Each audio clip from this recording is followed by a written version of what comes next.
Ladies and gentlemen, good day and welcome to the Suprajit Engineering Q3 FY23 Investors Call, hosted by Anand Rathi Share and Stock Brokers Limited. As a reminder, all participant lines will be in the listen-only mode. There will be an opportunity for you to ask questions as the presentation concludes.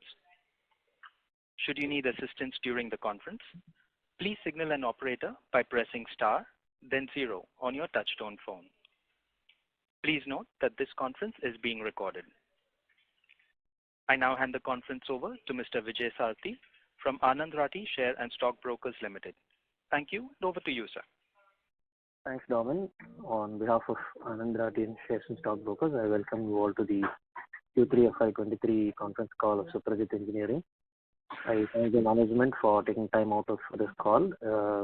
From the management side, we have Mr. Ajit Kumar Rai, the founder and chairman, Mr. N.S. Mohan, MD and Group CEO, Mr. Akhilesh Rai, the Director and Chief Strategy Officer, and Mr. Medappa Gowda, CFO and Company Secretary. Request Mr. Ajit to give an introduction review about the results and then follow it up with Q&A. Over to you, sir. Good morning to you all. Thank you, Vijay. I appreciate all of you joining our Q3 results conference call. Thanks to Anand Rathi and the team. We have been able to interact with you over the years, and that continues. As usual, I would request our team to make a short presentation on the results of Q3 and 3 quarters, and then I will give a short few wrap-up points, and then we will allow the questions to come in. With that, I will first hand over to Mohan, who will talk about all the businesses except LDC and STC, which will be done by Akhilesh. Medappa will cover the financial side of the presentation before they hand over to me. Over to Mohan. Yeah, thank you very much. Good morning, everybody. As usual, what I'll do is I'll start with an overall assessment of the market situation, and then I will move on to each one of the divisions. Well, generally speaking, October-December quarter, we generally get hit by the year-end stock corrections by the OEMs because they are closing their accounts at the end of their calendar year. And this is also accompanied by Christmas and year-end closures. Therefore, this is generally kind of a quarter which is not great. However, moving on specifically to Indian market has shown some resilience. The urban market has picked up, and this is borne by the fact that the passenger car vehicles really went up very smartly. However, the entry-level segment of two-wheelers did not do well, but the non-entry-level segments of two-wheelers had done very, very well. That's primarily because of some rural stress probably, and also we are also seeing some liquidity tightness in the market. Moving on to China. China has come out of the COVID cold. Hello? Yeah, go ahead, Mohan. Yeah, sorry. China came out of the COVID cold, and it has started warming up a bit. It's still plagued by supply chain issues, and particularly the Ukraine war fallout in China has also happened. This is particularly affecting the European OEMs in China, like BMW, etc. Europe is reeling under inflationary pressure, coupled with high energy costs and overall general uncertainty due to war. So that's what's seen in Europe. US market is hit by, we all know, unprecedented levels of inflation in the recent times, and raising interest rates, which they are trying to tame the inflation with, has deflating effect on the consumption. And we have seen that happening pronounced in a way in our business in that market. Now I'll take you through each one of our business divisions. At DCD, or the domestic cable division, despite the muted two-wheeler growth, which incidentally hasn't crossed the pre-COVID levels, our growth was strong. This is both on the revenue front and also on the margin front. We were pretty robust. We have been seeing some benign commodity prices, but rather strangely in the last month we have started seeing an upward swing again, and I hope this will not turn into a trend. Our aftermarket fulfillment center, which is a comprehensive cable aftermarket operations and warehousing, This we are going to start operations later this month. Moving on to the cable exports, the clouds of war, winter, energy, this has started affecting our overall business scenario. However, our consolidated sales and margin improvements is heartening.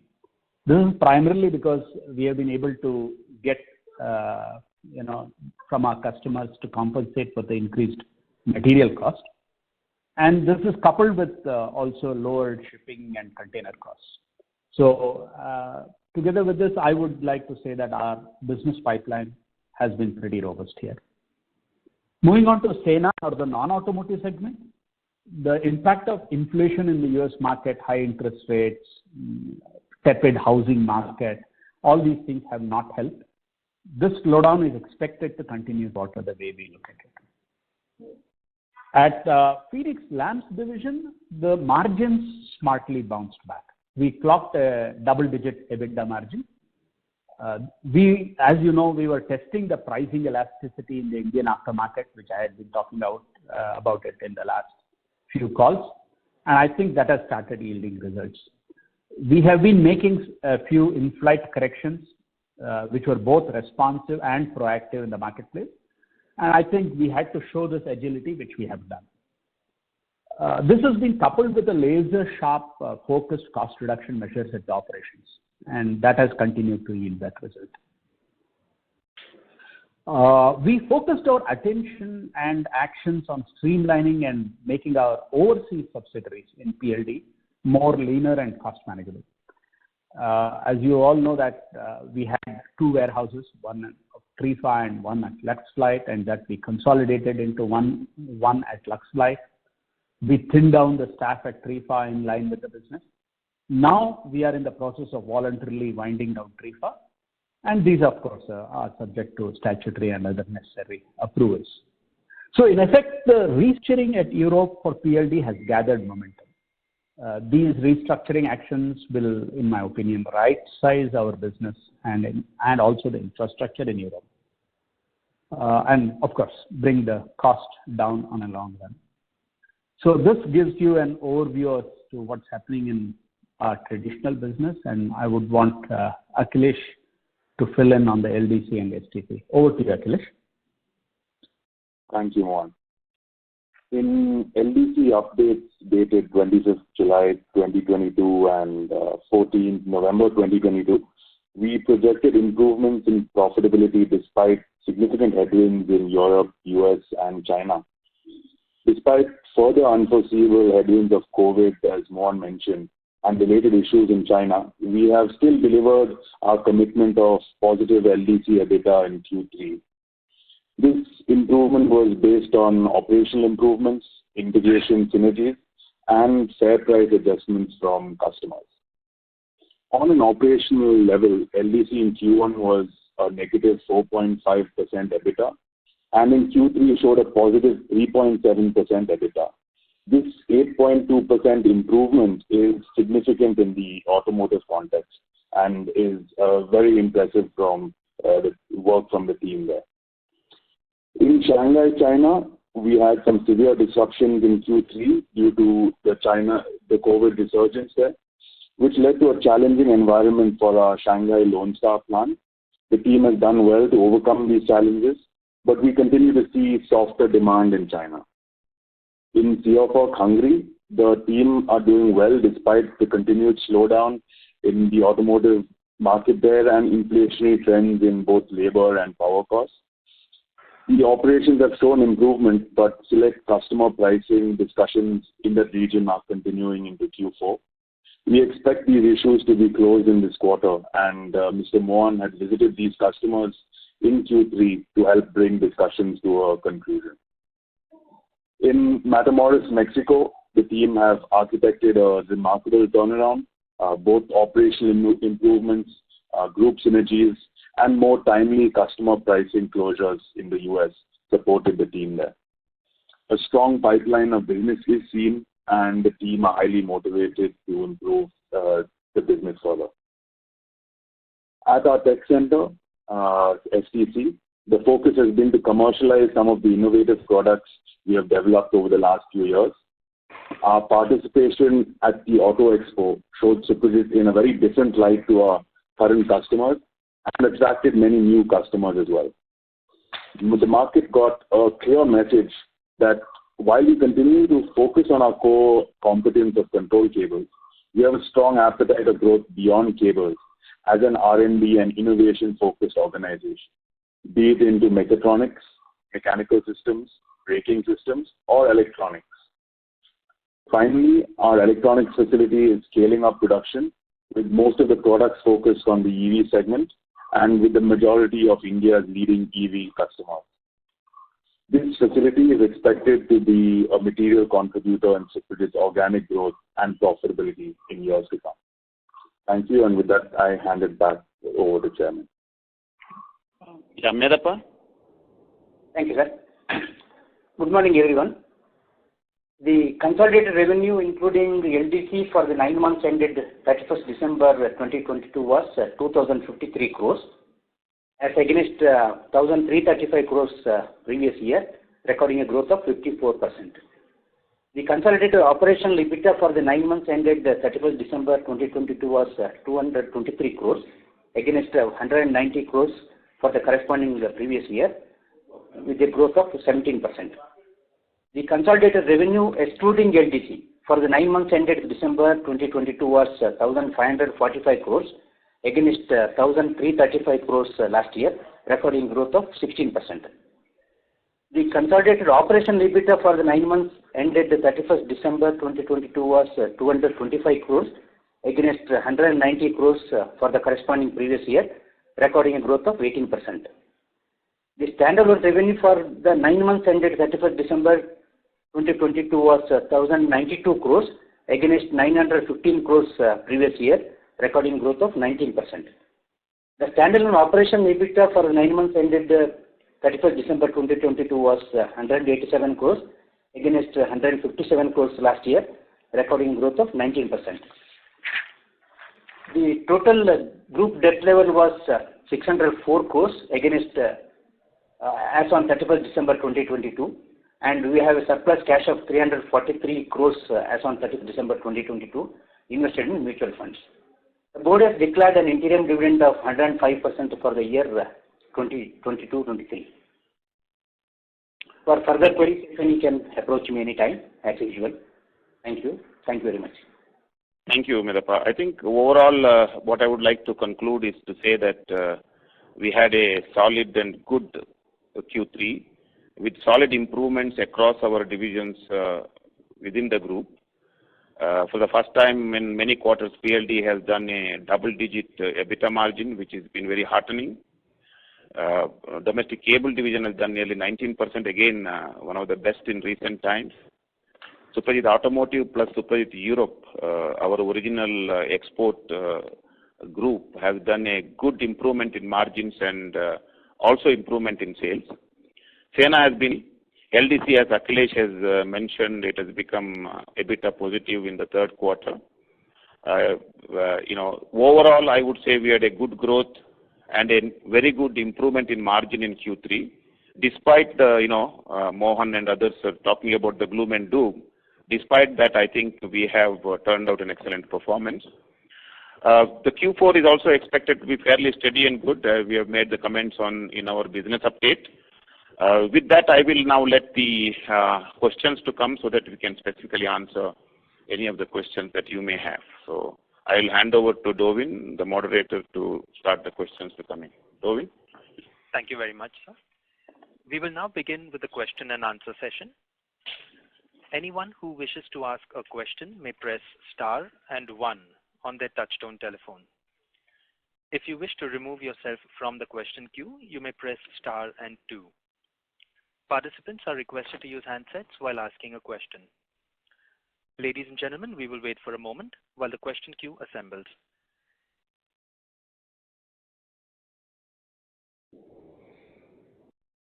The first question is from the line of Ashin Modi from Equirus.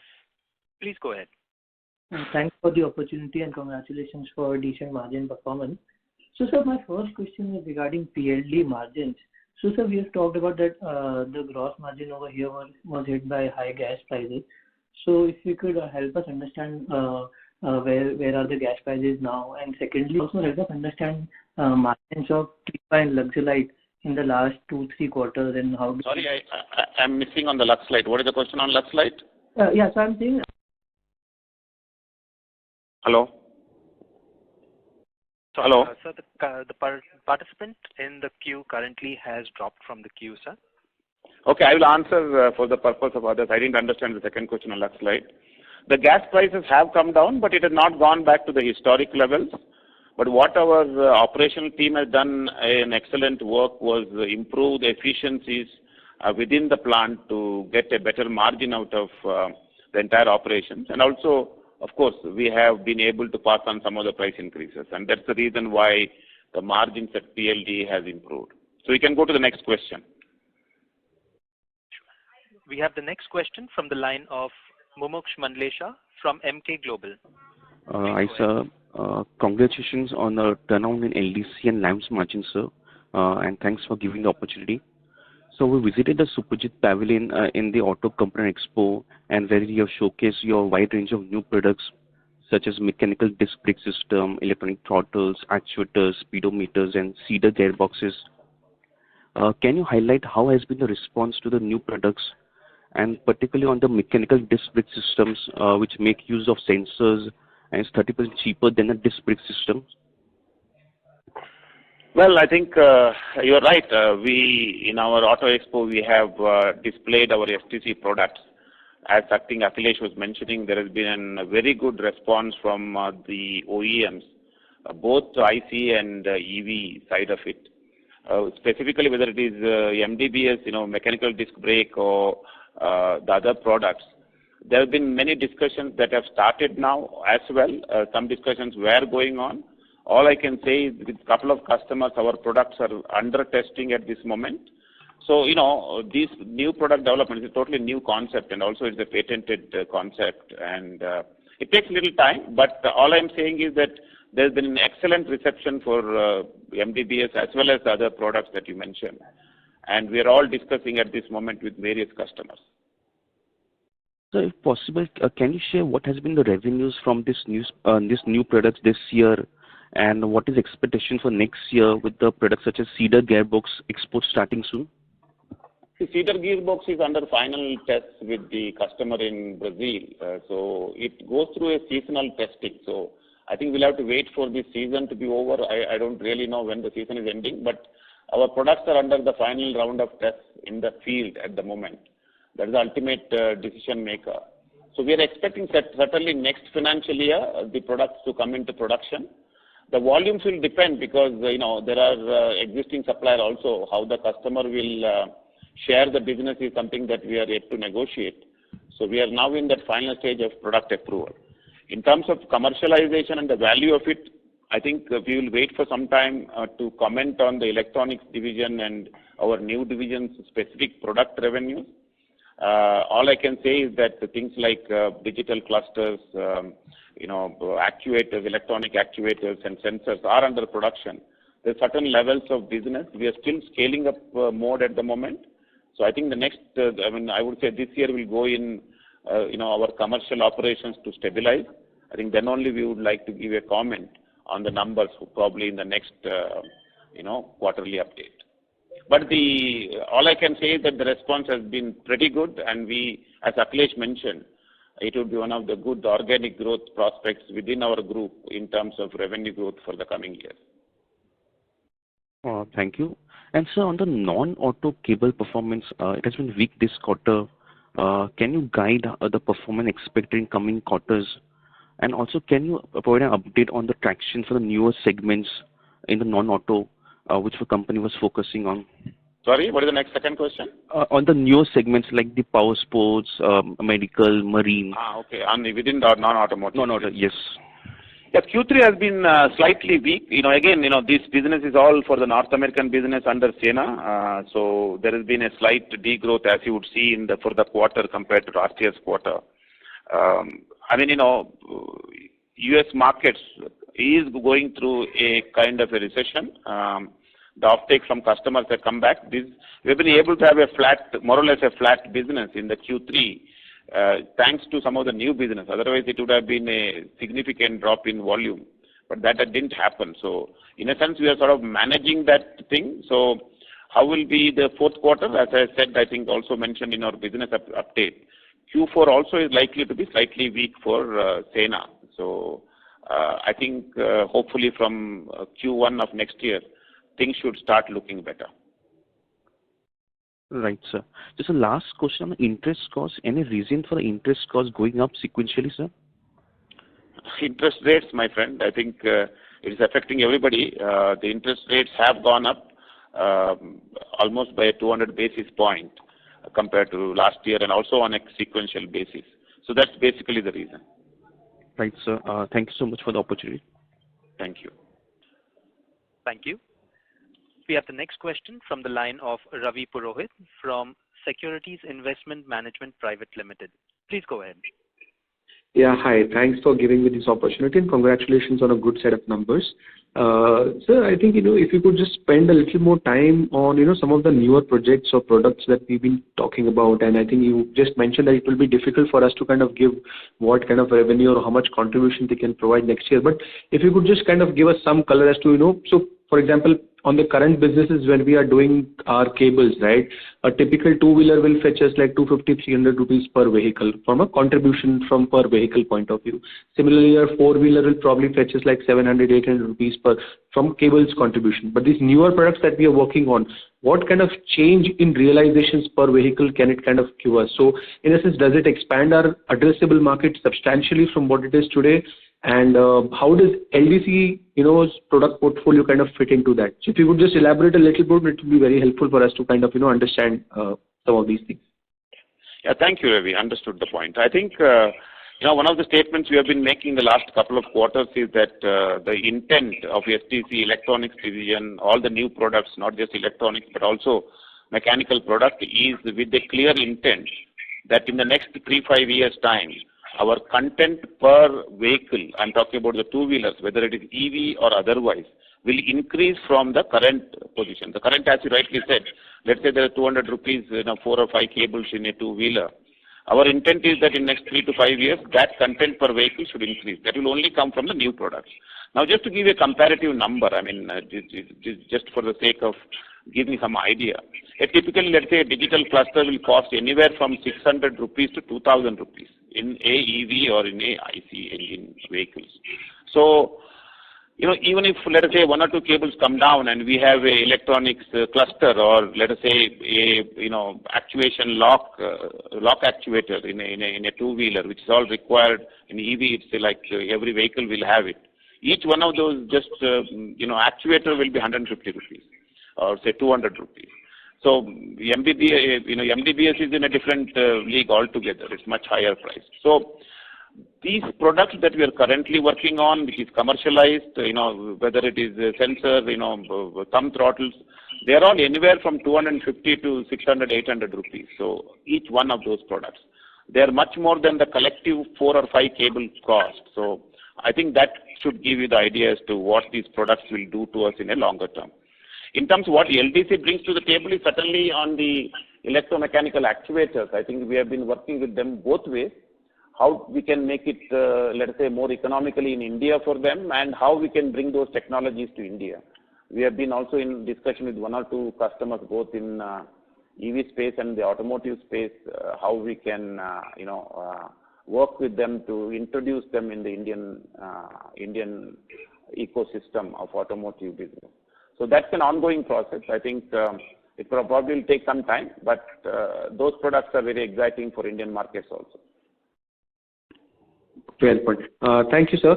So other point was, I think Akhilesh, during his starting, opening remarks, mentioned about some of these products being patented. So if you could just share some insights as to, when you speak of patent, is it like patents that we have registered in India, but we have the products who are from LDC, or we've actually developed them in-house and we are kind of, so if you could just spend some time on, explaining what has been our R&D progress and what kind of patents are we working towards, and over a period of time, what kind of, returns you would envisage these efforts to kind of bring. On the patent scenario, I think I'll ask Akhilesh to answer. Akhilesh, will you give some kind of a brief on the patent situation with that FY23? Yeah, sure. So the the STG team is now 40 plus engineers that are completely focused on R&D development. And in terms of patents, most of the products developed by STG have been developed key pain points in the industry. And so once we will develop. Sorry to interrupt. I think Akhilesh, you are breaking. We can't hear you.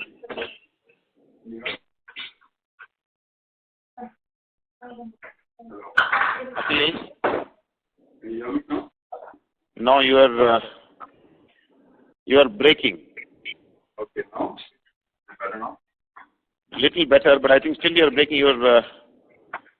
Hello? Maybe Mohan can give some feedback. Hello? Mohan? Yeah, sure. Yeah, please go ahead. I think Akhilesh is somewhere weak on the STC and patent situation. No, not a problem. Okay, there are two portions of the question. One is on the current patents. Is it LDC or is it STC based?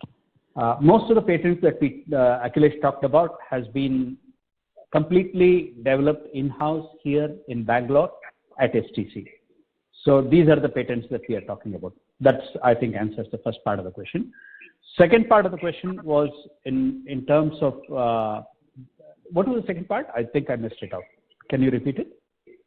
Yeah, basically, how over what period of time can we see, benefits coming out of some of these patented products or some of the things that you developed, right? In a sense, what I'm trying to understand is, how have we kind of gone about developing these products? Is it because the customer came to us with a problem, we solved them, or we kind of developed them in-house, by looking at like various products that we have already? So, yeah, got it. See, it's a mixture of both, to answer your question. There have been certain things, for example, let us say the gearbox, where we have taken a patent on the way it is mounted and the way it is connected, etc. Now, this was an existing product, and there were some issues from what was posed by the customer. Therefore, we addressed those issues, came out with solutions, and therefore we took a patent on those solutions that we have provided. So that's one category. The second category is where that kind of a product does not exist at all. It's a completely grounds up idea at STC telling, okay, why don't we make something in this direction? And why don't we produce something, a product or an application in this way? So in the first one, it is obvious because it's directed by the customer who throws a challenge at you and you come out with a solution. Therefore, it becomes easy. Whereas in the second portion, taking it to the customer involves selling a concept itself. It is not selling a product. Therefore, first you need to demonstrate your concept, then proof of concept, then go in for showing them a proto, etc. So I think we are upping the game here within Suprajit world. And I would say it's a learning exercise as we go forward and it evolves. But we have been moderately successful in the second one already, I would say. Yeah, I think just to add on to what Mohan said, I think, for example, our mechanical disc brake is in that second segment where, we thought that, okay, why can't we come out with the mechanical disc brake system instead of hydraulic one? So that's an entirely our thought processes. It has been done. It has been established. It has been presented. So it has been, tried out by, more than few customers already. So there are both ways of looking at it. Yes.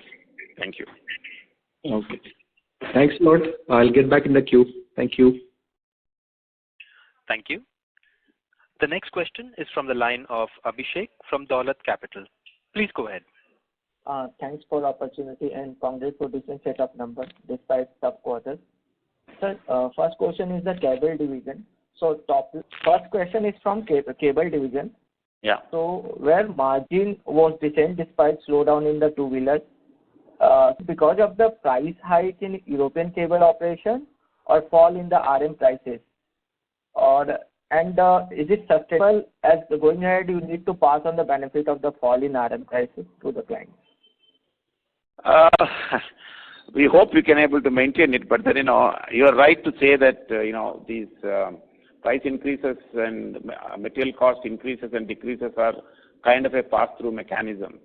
So certainly we had some tailwind on that in the last quarter, but there would be some amount of saving that we will be able to continue to hold on, and some will have to pass on. Having said that, one should not go by again just a one quarter performance.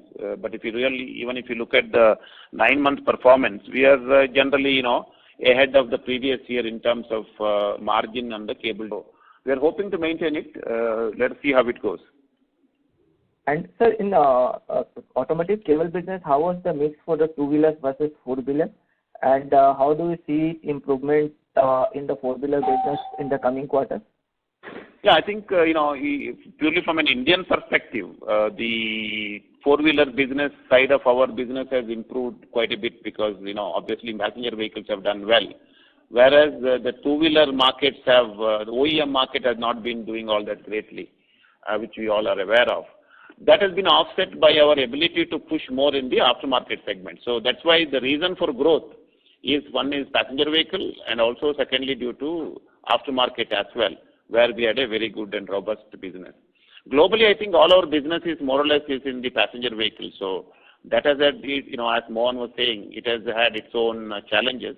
Despite that, LDC has done a decent job. So LDC business and SAL-SU business also has grown, which all is because of the new businesses we had. But the current business on the existing platforms, the volumes have come down. But the new businesses which we have been able to commercialize is responsible for the increase in business volume and also improved margins.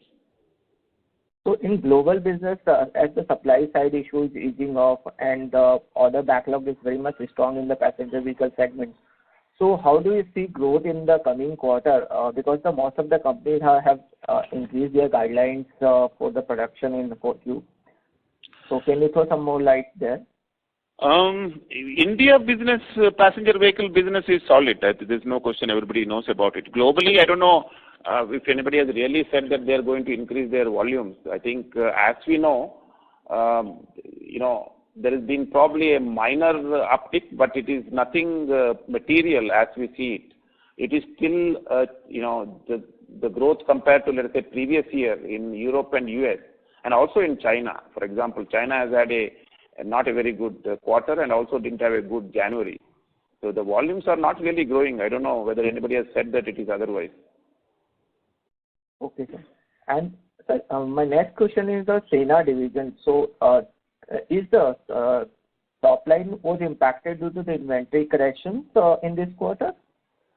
No, Sena division, as I just was explaining, I mean, we had more or less a flat quarter compared to the previous year. Is largely because the volumes have come down with some of the non-automotive customers.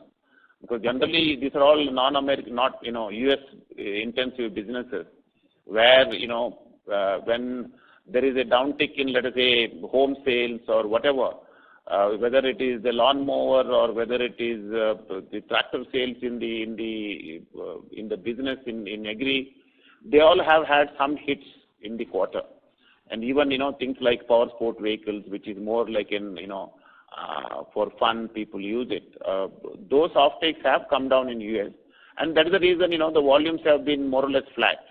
And, that the situation, as we said, will continue probably in this quarter. And hopefully if there's a clear intent in the, clear indication to the market that the interest rate cycles have now stabilized or not likely to go further, hopefully it will slowly recover for the next year. So that part of the business, there is some challenges, but we have also won some new contracts. So we are saying that we still will grow next year also. So as you mentioned that Sena revenue will be weak in the quarter-on-quarter basis, weak in the Q4 as well. Is it Y-on-Y or quarter-on-quarter? Because Sena revenue is always strong in the 4Q. I think, on the year-on-year so far in the in the Sena division, we had some 10-12% growth. End of the year also, there will be some growth, but, on a quarter-to-quarter basis, there may be a flat quarter, but on a year-on-year, there will be a growth, and which is what we expect to continue in the next year also. Thank you, sir. That's all from my side. Thank you. The next question is from the line of Diksha Chugh from Premji Investment. Please go ahead.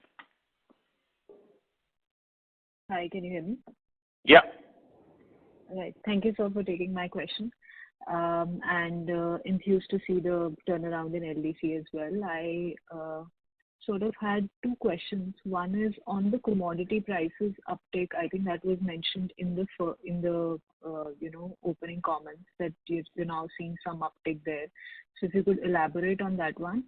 Second is in terms of Sena, I think the way that sort of we were looking at it is that the opportunity size is very large. So because the revenue has come down, I think that is, if you could explain that one a little bit more. The reason is, like I said, that if opportunity size is so large, the revenue should not have fallen as such. Yeah. Okay. These two. On the commodity price, I think till December, I think there was a peak about 6 months ago or whatever, couple of quarters ago, that had come down a little bit, and it had sort of stabilized in January, February. But what we are seeing in November, December, what we have been seeing in January is there seems to be some uptick in the market, particularly on the steel side of the market, and also some of the other commodities like zinc, copper, etc. Is it a trend? I don't know, honestly. We are just thinking that it is one of things that we are seeing, and that it will stabilize. So it's very difficult to predict the commodity prices. At the moment, we feel comfortable about it. There is a 1 monthly small uptick we have seen in some specific commodities, particularly steel in last month. But we don't know whether it will continue or whether it is a trend. With regard to Sena, I think yes, the market segments are many, and we have had a running business of certain level, and at least 3 or 4 of our customers' offtakes have been significantly reduced in the last quarter, despite some of the new businesses that we have won, which has come into the kitty. But the existing customers' businesses have been dropped, in some cases 20, 30, 40%. So that's why the overall business volume has sort of stagnated or tapered off a little bit. It is, the new businesses will get into, not every quarter. I mean, we had some inputs in new business intakes, but the drop in some of the existing business have been quite significant, I think. So overall, it has been a quarter where there has been some lower volumes compared to the previous year. I think, as I said, it probably will continue for 1 more quarter.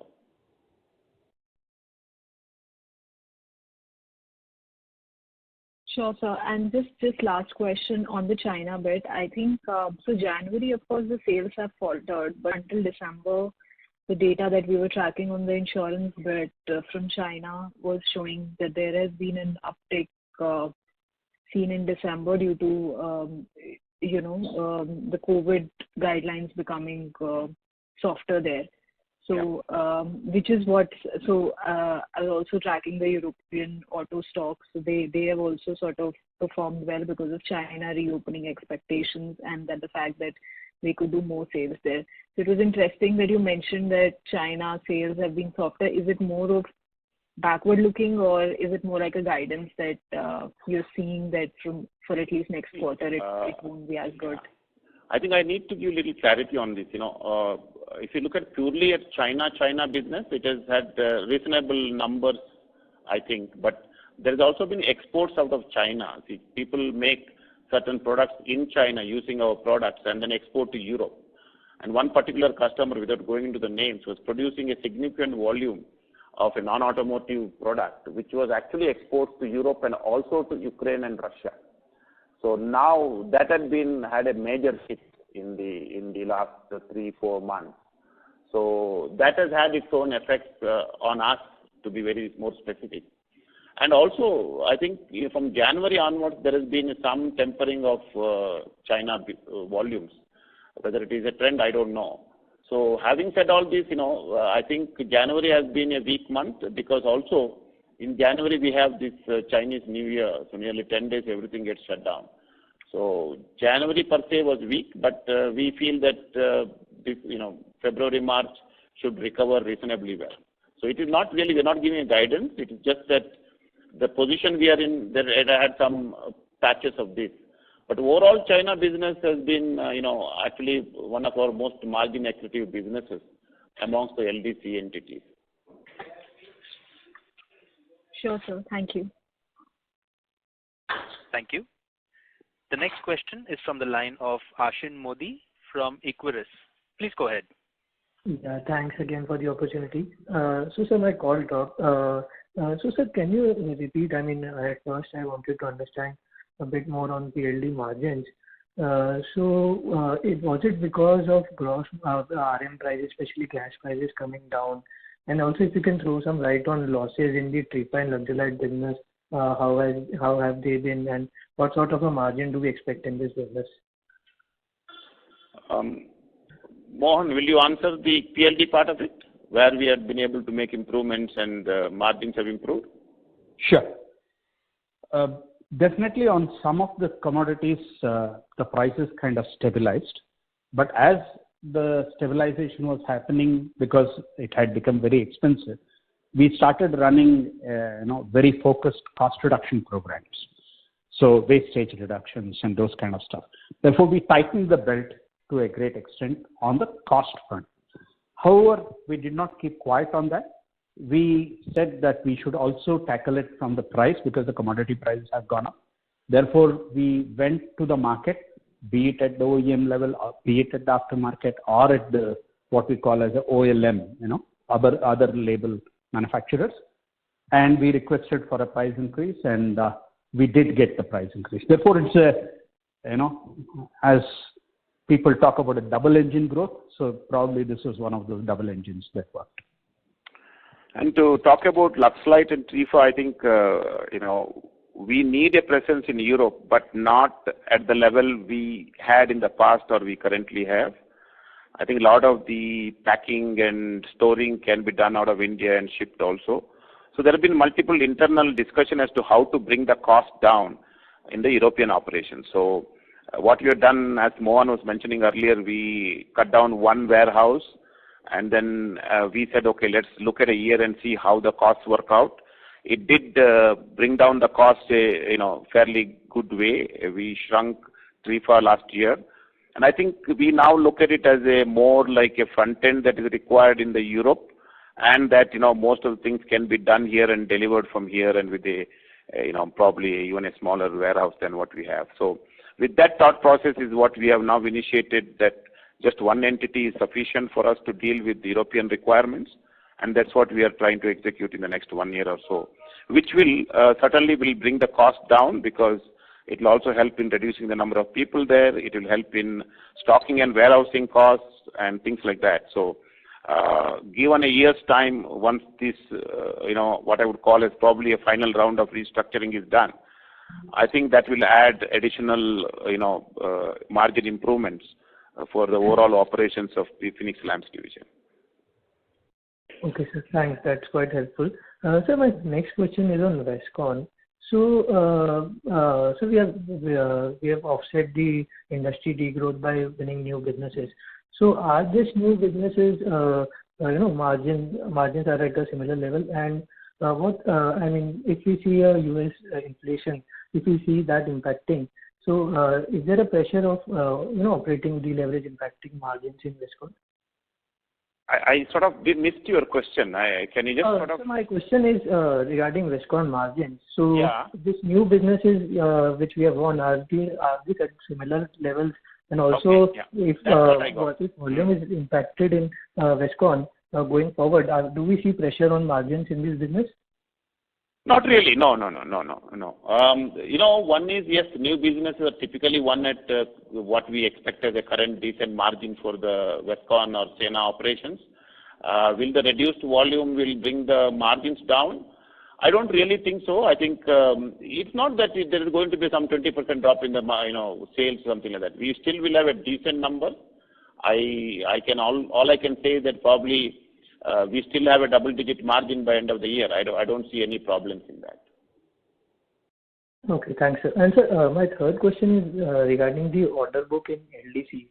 So, sir, what sort of a delta do we expect apart from the industry, especially in the Europe and US business of LDC? considering our current order book? The order book is, technically order book based on the original estimates given by the customer should have been very, very strong. But what is happening now is that either the projects are taking off later, like for example, the launches are getting delayed, number one. So although we have won the business, but we have not really started the production, we should have started, let's say, 6 months ago. That is one side of it. And those existing businesses where the volumes have come down.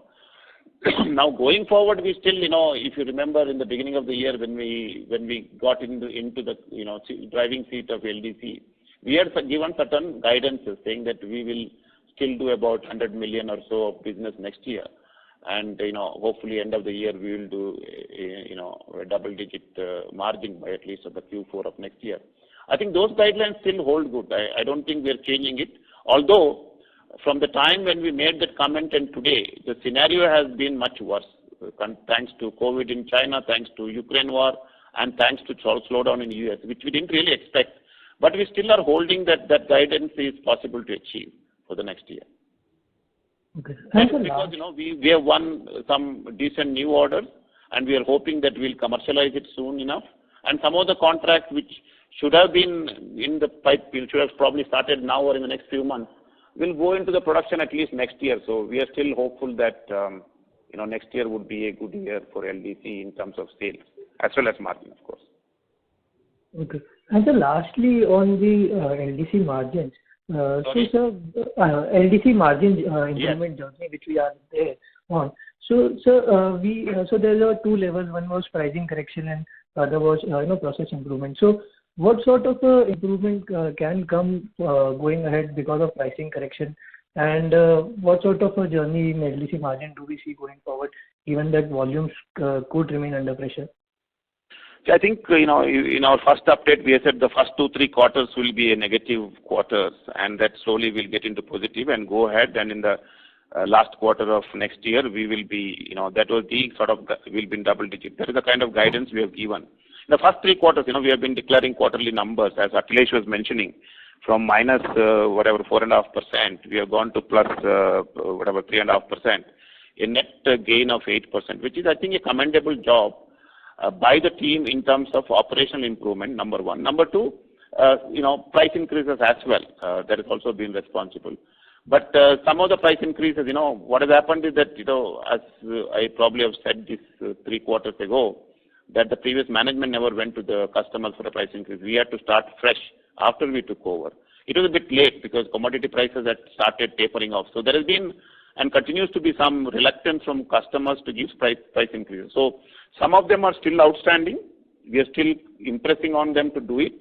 And I think once that's all in place and the further improvements in operational efficiencies happen, and of course, hopefully the commodity prices are, slowly either stay where it is or hopefully will stay a little better or lower. I think the journey, we are not on a sprint race, I would say. We are on a marathon on this LDC. It's a 2-year marathon. I think so far our journey has been good. We seeing, despite worsening economic condition, I think our progress has been quite satisfactory. Thanks a lot, sir. I'll join back with you. Thank you. Thank you. The next question is from the line of Gokul Maheshwari from Auriga Capital. Please go ahead. Yeah, thank you for the opportunity. My question is more on the medium term, given the portfolio now we have of the number of facilities and also LDC coming into the fold. What are the kind of discussions and engagements you're having with the customers in order to get more business with them, and how are they responding, given you have now a fairly good global presence? So if you could just give some examples, and how do you see this engagements going forward in the next couple of years? Yeah. Thank you, Gokul. I think very, very, very apt question, I would say. What has happened since the acquisition of LDC? Suprajit standalone in the past was a good cable maker, but didn't have the, what I would call as a global wherewithal in terms of, let's say, geographic footprint. I think with the LDC coming, we got both manufacturing, R&D, engineering, and business development wherewithal. Together, I think we are a strong force. I think Jim, our president, has visited multiple customers. Mohan was there recently in Europe. He has visited multiple customers. And our, of course, vice presidents of our business divisions have visited customers in various places. What has been felt very strongly by us after all these interactions is very clear. Customer wants a supplier who is financially strong, who has got the right global footprint, and who has got the capability to deliver both the right engineering solutions at the right prices at multiple locations. I think when we look at that kind of a requirement from customers, and it's been the view of some of the customers who have very openly expressed this, that today LDC plus Suprajit is much more than LDC separately and Suprajit separately. So they are much more comfortable with us. Of course, pricing is an issue that they will always benchmark with multiple people and try to, get the best out of everybody.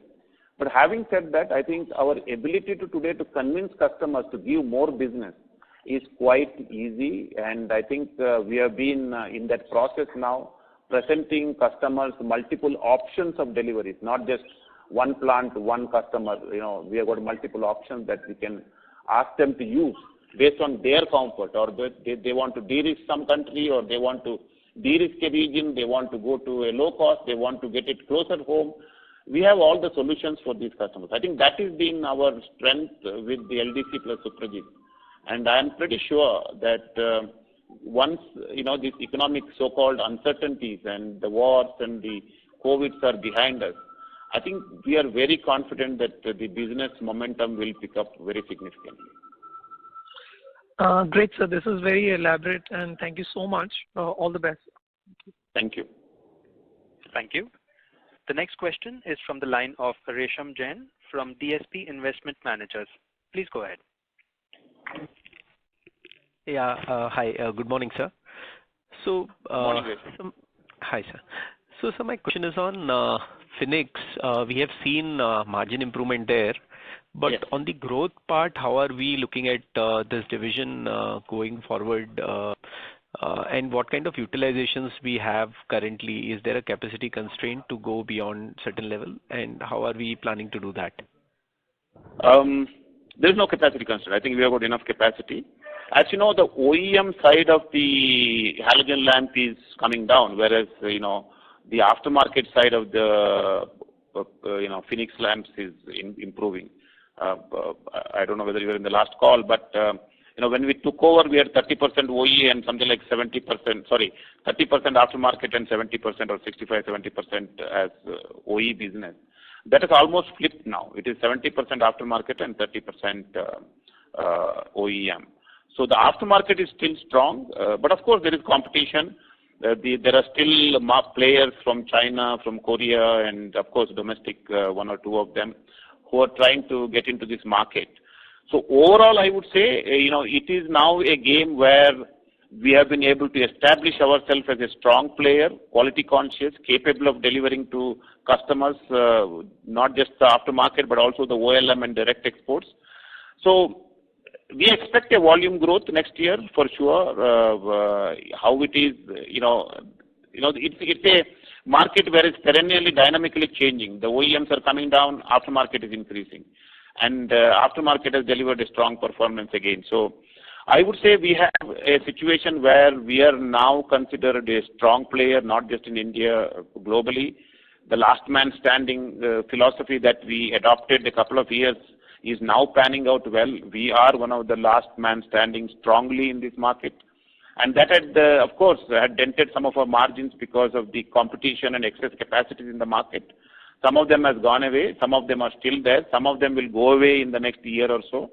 So overall, it's a dynamic market. All I can say is that today we are a lot more comfortable to say that PLD has gone through the worst times, and I think we are in a fairly decent wicket going forward, with a decent margin and a reasonable growth. I mean, growth may or may not be there or may not be great, but still, I think the margin will protect us for the next few years. Okay, understood, sir. So the second question is on the point which you have discussed a while back on the overall organization level. So from sales perspective, I think each salesperson or a business development guy can sell multiple products. So from a sales organization standpoint now, how are you? Is there any change, and are you re-looking at the overall sales, because there can be a lot of cross-selling opportunities of the strength of each of the plants globally as well as within India. You highlighted that, but just from a sales perspective, I was just thinking, is there any reorganization there? Yeah. I think, Mohan, would you like to answer? I'll also probably add on in the end. Sure. When we talk about sales, let's bifurcate it into two portions, or rather, I would say three portions. One portion is the aftermarket. The second portion is the OE sales. And the third is the exports. So let me answer each one of them separately. When you talk about aftermarket, when you talk about, let's say, a cable division or electronics or Phoenix Lamps division, the addressable market and the people, the players in these markets, by and large, are different. Therefore, when you're talking to a dealer who is dealing with cables, it may be that he's also selling bulbs, but the high probability is he's doing so, because it's a mechanical component, it's an electrical component. Therefore, the kind of dealership, distributorship that you are addressing is different. Therefore, to that extent, we have kept the sales organization separate for aftermarket, and it will continue to do so. Now, I come to OEM. OEM, when you talk about it at a gross level, what you say is right. There is a cross-selling opportunity at the gross level. But when it comes to the buyer level, the commodity buyers are separate. For each one of these areas would be separate. Therefore, we will not be able to really mix it up and talk about it. Export is a completely different ballgame, and we have a separate way of handling it. Now, when you talk about cross-selling, where it matters is a strategic relationship, where we, particularly at the OEM level, I'm talking about, where we need to engage the top-level management of the customer and then show them the bouquet of products that we have, and also the potential that we have to come out with new products jointly working with them or on our own. Now, that is being addressed separately by the top management itself. Akhilesh Rai many times visits the customer, I visit the customer, and then we engage the customers at that level, and based on the requirement, we will channelize the division and the divisional salespeople to go and start approaching. This is the way we are handling it, and I think going forward, we need to have that right balance of having the divisional focus and hence the product focus at the OEM, but at the same time addressing at a strategic level with the OEM customers. Aftermarket, I have already explained. I think just to add to what Mohan has said, Gresham, on a global level, again, we have these automotive customers and non-automotive customers. We have also bifurcated that as two separate segments. There is a head of business development for automotive, there's a head of business development for non-automotive. They drive within their own managers that they have into different segments of customers. Maybe one business manager under automotive will deal with 2-3 OEMs. Similarly, one manager under non-automotive guy will deal with 2-3 customers. And then, there will be a engineering support for them to present the case for each one of these divisions. So it's a well-structured system. We have been able to pitch it well. And to add again to what Mohan has said, I think one of the things that we are starting to do now is to do some tech shows with some of our Indian OEMs. After seeing our tech center and our experience center and seeing our products in Auto Expo, a lot of them have shown interest in us to have a tech day in their campus. So the one of the things that will happen in the next 3-4 months is that we will go pitch in for a day with their engineering center or R&D center with our tech shows to showcase our products and let all their engineers who are working on different, as Mohan said, different engineers work in different products, even the customers. They will come during the day and see our products, what interests them, and our people will be there to explain to them. That is the other way we are trying to sell our products as well, for which a lot of customers have started giving dates and we are in the process of doing these road shows also. Okay. Great, sir. So the last one is on cable business. How are you seeing growth for the next couple of years? From where do you think growth possibilities are there? Two-wheeler obviously is at cyclical low today, but is there anything else other than two-wheeler which will drive growth in the core cable business going forward? That's it from my side.